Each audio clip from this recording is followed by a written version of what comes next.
Hello सभी को नमस्कार। आप सभी का आगाज़ एकेडमी पर स्वागत है। तो देखिए हम लोग जो हैं वो कर रहे थे यूजीसी जो नेट का पेपर है जून 2010 का पेपर कर रहे हैं हम लोग। और इसके मैंने आपको 26 प्रश्न जो है वो करवा दिए थे पिछली क्लास में। अब हम बात करते हैं जो हमारे जितने प्रश्न रह गए ये पेपर कर लेते हैं पूरा। तो देखिए प्रश्न नंबर 27 क्या कहता है कि निराला की रचनाओं का सही अनुक्रम बताइए। ठीक है, सूर्यकांत त्रिपाठी निराला की रचनाओं का सही अनुक्रम बताना है। अनामिका, परिमल, गीतिका और कुकुरमुता। अनामिका कब की है जी? 1923 की है। ये कब की है? 1923 की है अनामिका रचना। निराला जी ने 1923 में इसको लिखा था। परिमल है जी 1930 की। परिमल कब की है? 1930 की। गीतिका है 1936 की। गीतिका कब की है? 1936 की। और कुकुरमुता है 1942 की। कितनी हो गई? 4 है ये अपनी। और बिल्कुल ए आएगा इसका आंसर, बिल्कुल पहला ही आंसर आएगा। पहले है जी अनामिका, परिमल, गीतिका और कुकुरमुता। अनामिका 23 की, परिमल कितनी की है? 30 की। ठीक है, और गीतिका 36 की और कुकुरमुता 1942 की। मतलब लगभग इनके अंदर आप यूँ कह सकते हो 6-6 सालों का गैप है। बस इसमें 7 साल का है, बस बाकी इनमें 6-6 सालों का है। तो थोड़ा सा तरीके से याद कीजिए कि निराला ने अनामिका और परिमल, निराला ने अनामिका, परिमल और गीतिका को कुकुरमुता दिया। निराला ने अनामिका, परिमल और गीतिका को कुकुरमुता दिया। थोड़ा सा तरीके से याद करेंगे तो चीज़ें दिमाग में रह जाएंगी। अब बात आती है कि कमायनी के सर्गों का सही अनुक्रम क्या है। तो कमायनी जो किसके द्वारा लिखी हुई है? जयशंकर प्रसाद। किसने लिखी थी? जयशंकर प्रसाद की है जो कमायनी। ठीक है, और कमायनी में मनु और श्रद्धा का वर्णन है, सबको पता है। मनु और श्रद्धा का इसमें वर्णन है। और इसके अंदर 15 क्या है? सर्ग है। 15 क्या है? सर्ग है। सर्ग कह सकते हो, भाग कह सकते हो, पार्ट्स इंग्लिश में आप कह सकते हो, एक अध्याय कह सकते हो। तो इसमें 15 सर्ग है। अच्छा, ये प्रश्न कई बार आता है कि इन सर्गों का क्रम पूछता है। ये प्रश्न ये ना सोचो कि पहली बार आप इसमें देख रहे हो, ये बहुत बार आता है कि प्रश्न हमेशा इसी तरह से आता है कि कमायनी के जो सर्ग हैं उनको क्रम में लगाए। ठीक है, तो देखो आपको ये 15 के 15 अच्छी तरह से याद होने चाहिए। तो यहां पर सबसे पहला क्या आएगा? चिंता। चिंता सबसे पहला है। अब 2 के अंदर चिंता है भाई, तो ये बी और डी तो कट गए। चिंता 2 के अंदर है। उसके बाद है आशा। उसके बाद क्या है? आशा। फिर क्या है? श्रद्धा। और फिर क्या है? काम। चिंता, आशा, श्रद्धा और काम। इस तरह से इसका जो है वो कर्म बनेगा। ठीक है, तो आप ऐसे याद कर सकते हो। इसके अंदर अगर याद करना हो तो कमायनी के अंदर जयशंकर प्रसाद को चिंता हुई और फिर उसको एक आशा के प्रति श्रद्धा हो गई। ठीक है ना, जो काम करती रहती थी। एक आशा नाम की जो महिला है, ये लड़की है, उसके प्रति श्रद्धा हो गई जो काम करती रहती थी। जो जयशंकर प्रसाद को किसकी चिंता हुई? आशा की। ठीक है, जो कि श्रद्धा के साथ काम करती थी, ऐसे याद कर लो। जयशंकर प्रसाद को चिंता हुई आशा नाम की एक लड़की की जो श्रद्धा से काम करती थी, लेकिन फिर भी उसका काम का कोई भी वैल्यू नहीं लगाता था। तो चिंता, आशा, श्रद्धा और काम, ये इसके जो 15 सर्ग है ना, इसको आपने इसी तरीके से याद करना है। ठीक है ना, ये 15 सर्गों को इसी तरीके से याद करना पड़ेगा। एक स्टोरी बनानी पड़ेगी और एक स्टोरी के जरिए याद होंगे, नहीं तो ये याद नहीं होंगे, साफ बात है, नहीं तो आप भूल जाओगे। ठीक है, फिर देखो आगे बात करते हैं। रचना काल के अनुसार लंबी कविताओं का सही अनुक्रम लिखिए। जो लंबी लंबी कविताएं हैं ना, है ना, जैसे कि ये सुरोज समृद्धि, जयशंकर प्रसाद की एक लंबी कविता है। सुरोज समृद्धि, सॉरी निराला की, गलत बोल गई, जयशंकर प्रसाद की नहीं है, निराला की है सुरोज समृद्धि, एक लंबी कविता है। तो हिंदी के अंदर अनेकों कवियों ने लंबी कविताएं लिखी हैं। कई कवि हैं जिन्होंने लंबी कविताएं लिखी हैं। तो इनका क्या लिखना है? सही अनुक्रम लिखना है। इनका क्या लिखना है? सही अनुक्रम लिखना है। तो देखिए करते हैं इसके अनुसार। असाध्य वीणा, पटकथा, कन्हार या प्रलय की छाया। ठीक है, तो सबसे पहले प्रलय की छाया आती है भाई, जो ऑप्शन सी में है। जो प्रलय की छाया है ये जयशंकर प्रसाद की है। किसकी है प्रलय की छाया? जयशंकर प्रसाद की। प्रलय की छाया, ठीक है। ठीक, और ये कब लिखी गई थी? 1931 में। कब लिखी गई थी? 1931 में। प्रलय की छाया जयशंकर प्रसाद की रचना है, 1931 में लिखी गई थी। असाध्य वीणा सच्चिदानंद हीरानंद वात्स्यायन अगे, सीधा आगे बोल दो, अगे की है, ये 1961 की है।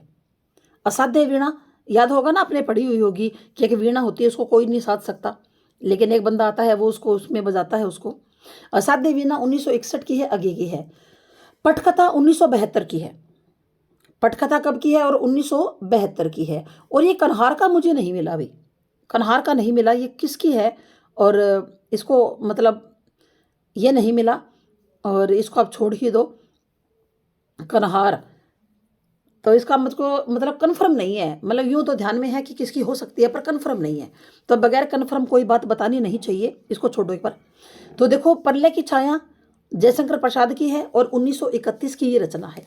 1931 में प्रकाशित हुई थी प्रलय की छाया। असाध्य वीणा 1961 में किसकी है? अगे की। पटकथा धूमिल की है, 1972 की।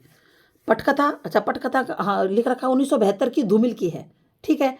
और कन्हार का ये छोड़ दीजिए। उसके बाद देखिए, प्रश्न नंबर 30 है, आचार्यों और उनके सिद्धांतों के साथ सुमेलित कीजिए।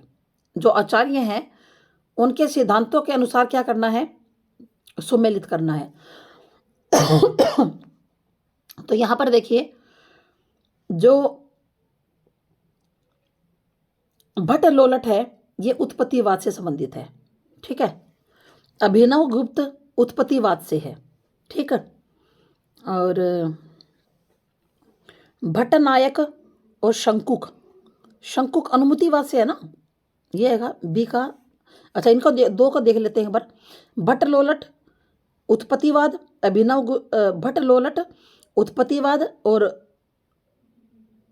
एक पे नहीं आ गया ये, भट्ट लोलट उत्पत्ति, अभिनव भट्ट लोलट तो उत्पत्तिवाद है, और अभिनव गुप्त, एक मिनट है ना, शंकुक अनुमतिवाद हो गया, ठीक है। और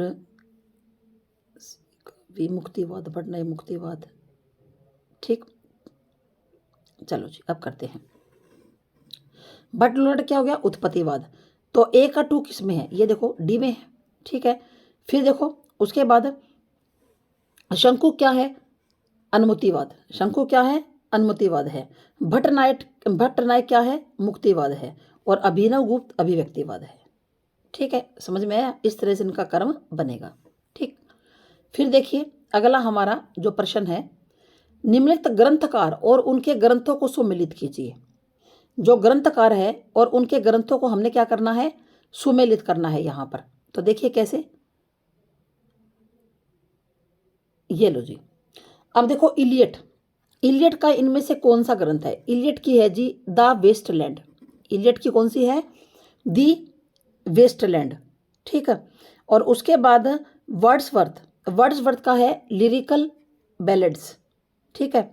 और लोंगिनुस का है पेरी इप्सुस सॉरी। और अरस्तु का क्या है? अरस्तु का है पेरी पोइथिकिस। ये तो आपको याद करना पड़ेगा भाई, ठीक है ना। ये आपको याद करना पड़ेगा कि इलियट की द वेस्टलैंड है। इलियट की क्या है? द वेस्टलैंड है। वर्ड्सवर्थ ने, जैसे लिरिक किस में लिखे जाते हैं? वर्ड्स में, याद कर लो, लिरिक वर्ड्स में लिखे जाते हैं। लोंगिनुस पेरी इप्सुस, इसको याद करना पड़ेगा। अरस्तु का पेरी पोइथिकेस, क्योंकि ये पाश्चात्य है ना, तो इनका इसी तरह से नाम होता है। रचनाकारों के साथ उनकी रचनाओं को सुमेलित कीजिए। रचनाकारों के साथ उनकी रचनाओं को क्या कीजिए? सुमेलित कीजिए, ठीक है। तो करते हैं। अगे, अगे, अगे की संवत्सर है ना, अगे की कौन सी है? संवत्सर है, हाँ। अगे की कौन सी है? एक मिनट रुको, अगे की संवत्सर है, ठीक है। किशन पटनायक की है शायद ये कब्रिस्तान में, ये दिखाई नहीं दे रहा पूरा, ढंग से करते हैं। कब्रिस्तान में पंचायत, ठीक है। ये है एक, एक मिनट है रुपये, सेट नहीं हो रहा, हाँ जी। उसके बाद केदारनाथ सिंह के है कब्रिस्तान में पंचायत, ये इसका ए आएगा। ठीक है ना, यहाँ से बता दूँ आपको, ऐसे साफ हमें दिखाई नहीं दे रहा। ठीक है,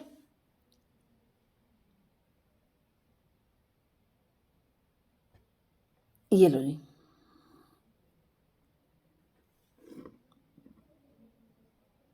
ये लो जी, 4 आएगा इसका। ठीक है,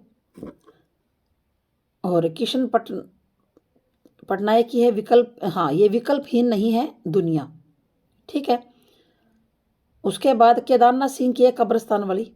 ठीक है ना, अनामिका की है स्थितों का मानचित्र। ठीक है, चलो जी, कवियों को उनके कृतित्व के साथ सुमेलित कीजिए।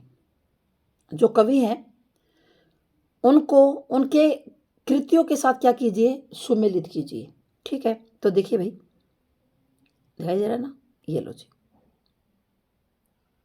अब देखो, केदारनाथ सिंह की कौन सी है, अकाल में सारस। केदारनाथ सिंह की कौन सी है, एक अकाल में सारस। ज्ञानेंद्र पति की है संस्यात्मा। ठीक है, भारत भूषण अग्रवाल की कौन सी है, अग्निलेख। और कुंवर नारायण की है आत्मजयी। ठीक है ना, इनकी अग्निलेख, इनकी है आत्मजयी। समझ में आया। केदारनाथ सिंह की है अकाल में सारस, ज्ञानेंद्र पति की है संस्यात्मा, भारत भूषण अग्रवाल ने लिखी थी अग्निलेख, और कुंवर नारायण की कौन सी है, आत्मजयी है।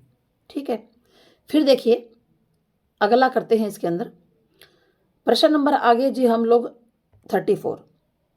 संपादकों को उनकी पत्रिकाओं के साथ सुमेलित कीजिए। जो संपादक है उनकी पत्रिकाओं के साथ क्या करना है, सुमेलित करना है हमें। ठीक है,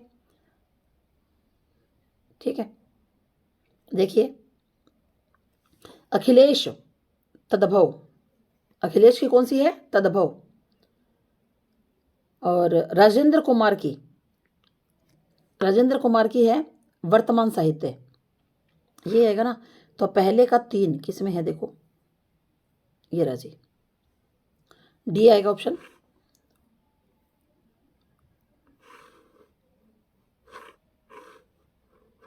ठीक है, और इसकी आएगी ये राजेंद्र कुमार की बहुवचन। ठीक है, क्लियर। और प्रभाकर श्रोत्रिय की है पूर्वाग्रह, ऐसे आएगा भाई। ठीक है, अखिलेश की है तद्भव, नमिता सिंह की है वर्तमान साहित्य, राजेंद्र कुमार का है बहुवचन, और प्रभाकर श्रोत्रिय पूर्वाग्रह है। ठीक है, ये तो आपको याद करने पड़ेंगे, पत्रिकाओं के नाम याद करने पड़ेंगे, उनके संपादकों के नाम याद होने चाहिए, तब जाकर आप इस तरह के प्रश्नों को कर सकते हो। नहीं तो इस तरह के प्रश्नों में बड़ी दिक्कत आएगी भाई आपको। ठीक है, तो आपकी ये यूजीसी नेट का पेपर है, कोई छोटी मोटी बात थोड़ी ना है कि वैसे पार पड़ जाएगी। कहानी और कहानीकार को सुमेलित कीजिए। कहानी और कहानीकार को क्या कर लीजिए, सुमेलित। अब देखो सदगति किसकी है, प्रेमचंद की। प्रेमचंद की है ना सदगति, पक्की बात है, सदगति है प्रेमचंद की। यानी कि ए का क्या आएगा, 3 आएगा। ए का क्या आएगा, 3। ये किस में है, डी में है। सदगति तो प्रेमचंद की कन्फर्म है। ठीक है, तो आंसर इसका डी आना चाहिए। उसके बाद है इसका, ठीक है, और 2 बाकी, और पजेब जनेंद्र की। ठीक है, और सदगति प्रेमचंद की। ये लो जी, सदगति किसकी लिखी हुई है कहानी है, प्रेमचंद की सदगति।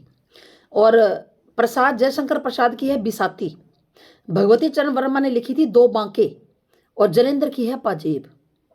ठीक है, जनेंद्र की कौन सी है, पाजेब। एक बार फिर से देखो, सदगति लिखी हुई है प्रेमचंद की, क्योंकि प्रेमचंद जो है वो कहानी सम्राट माने जाते हैं, और उनको उपन्यास सम्राट भी कहा जाता है। बहुत सी कहानियां लिखी जो मानसरोवर के 8 भागों में संकलित है, जो मानसरोवर के 8 भागों में लिखी हुई है। बिसाती जयशंकर प्रसाद की है, 2 बांके भगवती चरण वर्मा की है, और पाजेब जनेंद्र की है। पाजेब किसकी है भाई, जनेंद्र की है। ठीक है, फिर देखो आगे, पंक्तियों के साथ कवियों का सुमेलन कीजिए। ये जो कुछ पंक्तियां हैं इनके साथ इनके कवियों को क्या करना है, सुमेलित करना है। शेष महेश गणेश दिनेश सभी विधि ध्याऊ लोग किसकी है, रसखान की है। ठीक है ना। किसकी है? रसखान की है। मैं आपको हमेशा यही तरीका बताती हूँ कि जहाँ पर आपको एक आ जाए तो कई बार उससे पार पड़ जाती है। तो पहले का 4 किसके अंदर है? बी में, तो बी ऑप्शन आ जाएगा। ठीक है, तो पहले का क्या आएगा? बी आ जाएगा कि शेष महेश गणेश दिनेश सभी विधि ध्यावु लोग। ये किसकी है? रसखान की पंक्ति है। ठीक है, किसकी है भाई? रसखान की।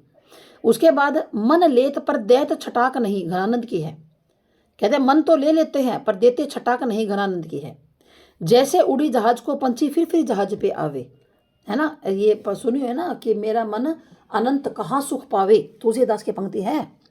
मेरा मन अब अनंत कहाँ सुख पावे, जैसे उड़े जहाज को पंछी फिर उड़ी उड़ी जहाज पे आवे, तो ये तुलसीदास की पंक्ति है। गिरा ऐ नयन नयन बिनु पानी, सूरदास की है। ठीक है, क्लियर। और शेष महेश गणेश दिनेश ये किसकी है? ये रसखान की पंक्ति है। समझ में आया? फिर से कहिए, शेष महेश गणेश दिनेश ये रसखान की है। मन लेत पर दैत छटाक नहीं, घनानंद की है। जैसे उड़े जहाज को पंछी फिर जहाज पे आवे, मेरो अनंत मन अनंत कहाँ सुख पावे, तुलसीदास की है। गिरा ऐ नयन नयन बिनु पानी, ये सूरदास की पंक्ति है। फिर देखिए अगला जो अगली है हमारी इसके अंदर प्रश्न नंबर 37। ठीक है, ये कहता है कि रचना को उसकी विद्या को सम्मिलित कीजिए रचना के साथ। ठीक है ना, कि ये कौन सी विद्या है? जैसे शब्द और मनुष्य है तो ये कौन सी विद्या है? नाटक है, यात्रा वृत्तांत है, उपन्यास है, या आलोचना है? पैरों में पंख बांध कर कौन सी है? ईला कौन सी और कांसी का अस्सी कौन सी है? ठीक है ना। तो देखो सबसे पहले बात करते हैं शब्द और मनुष्य। शब्द और मनुष्य, कांसी का अस्सी, ईला, पैरों में पंख बांधकर। ठीक है, तो शब्द और मनुष्य जो है ये रचना है किसकी? अभी परमानंद श्रीवास्तव की है ये रचना। हाँ, ये किसकी है? परमानंद श्रीवास्तव की। परमानंद आएगा भी, श्रीवास्तव की। ठीक है ना, श्रीवास्तव की रचना है। ठीक है, और शब्द और मनुष्य परमानंद श्रीवास्तव की रचना है। काशी का अस्सी किसका है? काशी का अस्सी ये काशीनाथ सिंह की है। पहले ये बता दो इनको लिखने वाले कौन है, फिर बताऊंगी क्या है ये काशीनाथ सिंह की है। ईला हमें पता है प्रभाकर क्षत्रिय की है। ईला किसकी है? प्रभाकर क्षत्रिय की है। और पैरों में पंख बांधकर राम वृक्ष बेनीपुरी की, ये किसकी है? राम वृक्ष बेनीपुरी की। एक बार फिर से याद करो, शब्द और मनुष्य ये है परमानंद श्रीवास्तव की। काशी का अस्सी काशीनाथ सिंह की है। ईला जो है वो प्रभाकर क्षत्रिय की है। और पैरों में पंख बांधकर ये क्या है? राम वृक्ष बेनीपुरी की क्या है? रचना है। ठीक है, उसके बाद एक मिनट, शब्द और मनुष्य ये क्या है? आलोचना है। शब्द और मनुष्य क्या है? आलोचना। और काशी का अस्सी क्या है? उपन्यास। ये क्या है? उपन्यास। ईला क्या है? एक नाटक है। और पैरों में पंख बांधकर ये निबंध है। ठीक है, पैरों में पंख बांधकर ये निबंध है। तो कौन सा? नहीं, पैरों में पंख बांधकर ये तो यात्रा वर्णन है भी, यात्रा वर्णन है भी। हमारा आंसर क्या आ जाएगा इसके अंदर? बी आ जाएगा। ठीक है ना, इसको एक बार ठीक करो। जो पैरों में पंख बांधकर है ये यात्रा वर्णन है, इनमें निबंध कोई नहीं है। ठीक है ना, इनमें निबंध कोई भी नहीं है। शब्द और मनुष्य, शब्द और जो मनुष्य है वो क्या है? आलोचना है। काशी का अस्सी ये क्या है? एक जो है उपन्यास है। और ईला नाटक है। और पैरों में पंख बांधकर यात्रा वर्णन है। उपन्यासों को उनके पात्रों के साथ, ये पात्र पूछे गए हैं, उपन्यासों को उनके पात्रों के साथ सुमेलित करना है।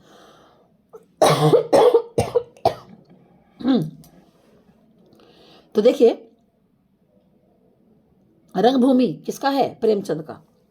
रंगभूमि किसका है? प्रेमचंद का। और रंगभूमि के अंदर पात्र कौन है? सोफिया। कौन है? सोफिया। तो ए का क्या आ जाएगा? 5। देखो कहां पर है,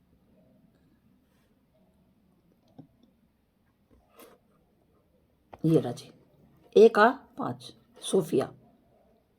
ठीक है, उसके बाद देखो और भी मिला लेते हैं। झूठा सच तारा, त्यागपत्र मृणाल, और अंधेरे बंद कमरे नीलिमा, और रंगभूमि क्या आ गई? सोफिया। बस योग के ये नहीं है कोई भी। ठीक है, तो देखो रंगभूमि किसकी है? प्रेमचंद की है। रंगभूमि किसकी है? अभी प्रेमचंद की है। और इसकी एक जो पात्र है वो सोफिया है। झूठा सच किसका है? यशपाल का। ये तो बड़ा फेमस है भाई, बहुत बार आता है, यशपाल का है। और इसका जो पात्र है वो तारा है। त्याग पत्र किसका है? जनेन्द्र का। मृणाल है इसके अंदर। अंधेरे बंद कमरे मोहन राकेश का है। अंधेरे बंद कमरे किसका है? मोहन राकेश का है। तो ठीक है, नीलिमा है इसकी जो पात्र है। उसके बाद देखिए, पात्रों को उनके नाटकों के साथ सुमेलित करना है। किसके साथ करना है? पात्रों को उनके नाटकों के साथ क्या कीजिए? सुमेलित कीजिए। ठीक है, तो देखिए इनको पात्रों के साथ करना है ना। तो देखो, आधे अधूरे, आधे अधूरे किस में कौन है? सावित्री। आधे अधूरे में कौन है? सावित्री। मोहन राकेश का नाटक है, सावित्री है इसके अंदर। आधे अधूरे में कौन है? सावित्री है। और जो स्कंद गुप्त है, ये किसका है? ये आधे अधूरे हो गया, मोहन राकेश का है ना। ये किसका हो गया? मोहन राकेश का है। स्कंद गुप्त किसका है? जयशंकर प्रसाद का। किसका है? जयशंकर का। ठीक है, और स्कंद गुप्त की कौन है? देवसेना। स्कंद गुप्त की कौन है? देवसेना। उसके बाद और क्या है? स्कंद गुप्त हो गया, फिर हो गया कोणार्क। कोणार्क जो है जगदीश चंद्र माथुर। हाँ जी, कोणार्क के कौन है? जगदीश चंद्र माथुर। ठीक है, जगदीश चंद्र माथुर। कोणार्क का कौन है? जगदीश चंद्र माथुर है। तो विशु हो गया इसका। ठीक है, और गांधारी अंधा युग की हो गई, है ना। अंधा युग, गांधारी हो गई इसकी। अंधा युग किसकी रचना है? धर्मवीर भारती की। ठीक है, किसकी रचना है? धर्मवीर भारती की। तो चारों हो गई ना अपनी, बस इसमें करातारणी नहीं आएगा। एक बार फिर से सुनो, जो स्कंद गुप्त किसने लिखा था? जयशंकर प्रसाद ने। इसकी जो पात्र है वो देवसेना है। स्कंद गुप्त जयशंकर प्रसाद ने लिखा था, इसके पात्र कौन है? देवसेना। ठीक है, फिर विशु कोणार्क की पात्र है, और कोणार्क लिखा किसने था? जगदीश चंद्र माथुर ने। गांधारी अंधा युग की पात्र है, और अंधा युग किसका है? धर्मवीर भारती का है। ठीक है, उसके बाद देखो आगे है सावित्री। सावित्री आधे अधूरे की पात्र है, और आधे अधूरा जो है, आधे अधूरा ये लिखा किसने था? मोहन राकेश ने। रात रानी इसके अंदर नहीं आएगा, लेकिन जो रात रानी है ये लिखा किसने था? डॉक्टर लक्ष्मी नारायण लाल ने। रात रानी है वो जो किसने लिखा था? लक्ष्मी नारायण लाल ने। डॉक्टर लक्ष्मी नारायण लाल ने लिखा था। ठीक है, फिर देखिए अब आगे बात करते हैं। अब ये सही गलत का आएंगे कुछ प्रश्न, एसोसिएशन और रीजन आएगा। तो देखिए पहला कौन सा है?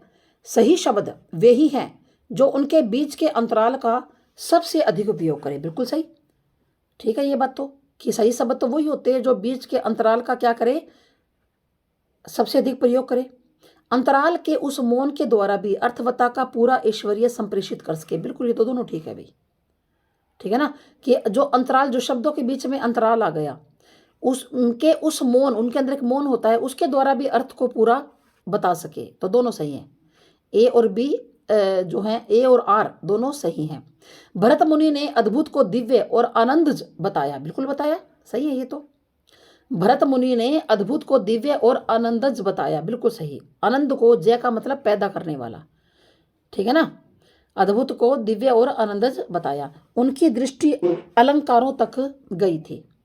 उनकी जो दृष्टि है वो अलंकारों तक गई थी। गलत, केवल अलंकारों तक थोड़ी ना थी दृष्टि। तो बहुमुखी प्रतिभा के धनी थे भरत मुनि। तो ये एक सही है, और आर क्या है इसके अंदर? गलत है।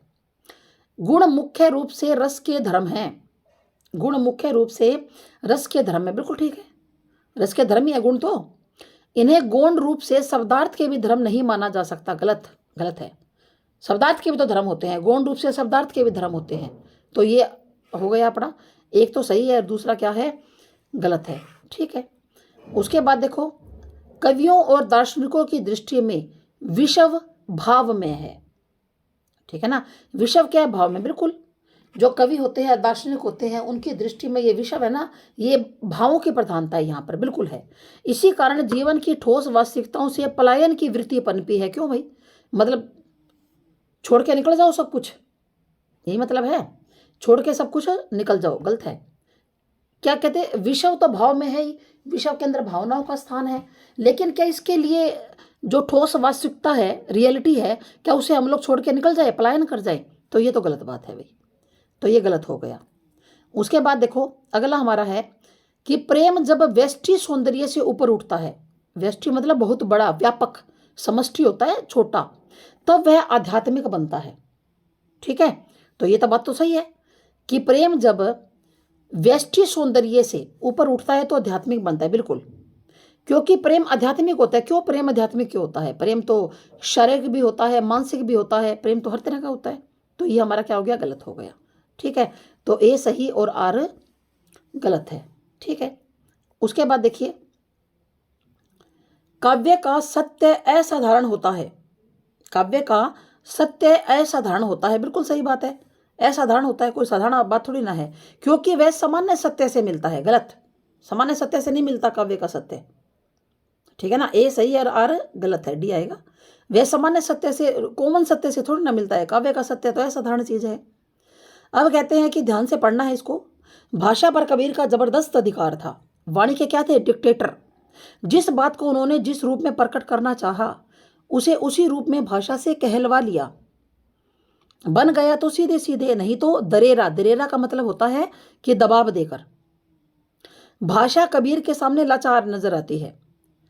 उसमें मानो ऐसी हिम्मत ही नहीं है कि इस लापरवाह फक्कड़ की किसी फरमाइश को ना कर सके। और कह कहानी को रूप देकर मनोग्राही बना देने की तो जैसी ताकत कबीर की भाषा में है, वैसी बहुत कम लेखकों में पाई जाती है। अब ये तो पहरा आसान आया हुआ है, कई बार इतना मुश्किल आता है कि उसको पढ़ते पढ़ते ही मतलब हमें यूं हो जाता है कि समझ में नहीं आया। कबीर की वाणी के विषय में क्या कहा गया है? ठीक है ना, तो कबीर वाणी के क्या थे? डिक्टेटर थे। ठीक है, ये तो बात तो कन्फर्म है। उसके बाद देखो, अगला प्रश्न है इसके अंदर, प्रश्न नंबर 47। ठीक है, इसमें क्या है? कबीर के सामने भाषा का रूप कैसा था? कबीर के सामने भाषा लाचार नजर आती है, परिष्कृत रूप नहीं था।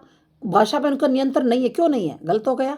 भाषा में बिखराव क्यों है? बिखराव बिल्कुल भी नहीं है कबीर की भाषा में। तो भाषा उनके सामने लाचार है। लाचार क्यों है? कि वो जिस बात को जिस रूप में कहना चाहते हैं, उसी रूप में वो कह डालते हैं।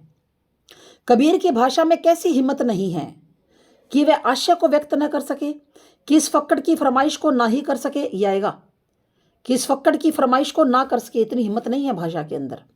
ठीक है, कबीर की भाषा में कैसी ताकत थी? कैसी ताकत थी? असत्य को सत्य सिद्ध कर देना। कह कहानी को मनोहराई बना दे, मतलब कोई ऐसी कहानी है ना जो आज तक कहीं नहीं गई, उसको भी ऐसा बना दे जो मन को जचे, मन को प्यारी लगे। ठीक है ना, धुरे दर्शन को भी स्पष्ट करे, सहज को भी असहज बना दे। ये कट गए हमारे। कबीर ने बात को किस रूप में प्रकट करना चाहा, उसे उसी रूप में भाषा से कहलवा लिया।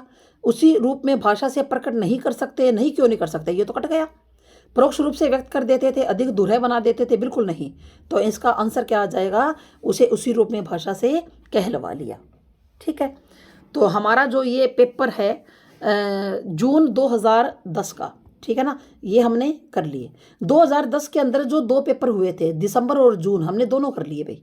4 लेक्चर में हमने दोनों कर लिए। और आपको इनके अंदर बहुत कुछ नया सीखने को, याद करने को मिला होगा। इसी तरह अब हम 2009 के पेपर करेंगे।